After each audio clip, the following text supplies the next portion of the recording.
আজকে সকালে কিছু তৃণমূলের নেতাদের সাথে বৈঠক করে আজকে যে গন্ডগোল করার চেষ্টা করছে, আমাদের পুলিশ জোর পূর্বে আমাদের মিছিলের উপরে আক্রমণ করে, ডিউটি অফিসার সহ বেশ কয়েকজন অফিসার এখানে আমাদের উপরে আমাদের কর্মীদের ধাক্কাধুক্কিও করেন উনি।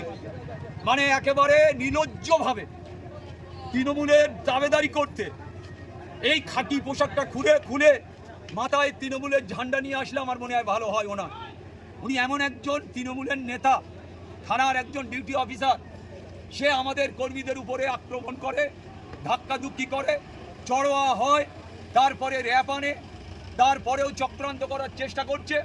আপনারা দেখলেন দুখানা তৃণমূল কংগ্রেসের ঝান্ডা লাগানো দুখানা বাইক এখানে এসছে, তারা চেষ্টা করছে গন্ডগোল করার জন্য। আমরা শুধু অবরোধ নয়, এরপরে বৃহত্তম অবরুদ্ধ হবে। আমরা থানায় বসে পড়ব, আমাদের বিভিন্ন জায়গা থেকে লোক আসছে, আমরা প্রয়োজন হলে জীবনতলা থানায় অবরুদ্ধ করে দেবো। তাই আমি আজকে পরিষ্কারভাবে বলছি, এই ধরনের চক্রান্ত নির্বাচনের সময় একটা দিন চলে যাওয়া মানে প্রচারটা আমার আর হলো না। তাই আমি অবিলম্বে বলবো যে এই ধরনের চক্রান্ত থেকে দূরে থাকতে হবে। প্রশাসনকে বলবো দালালিটা বন্ধ করুন।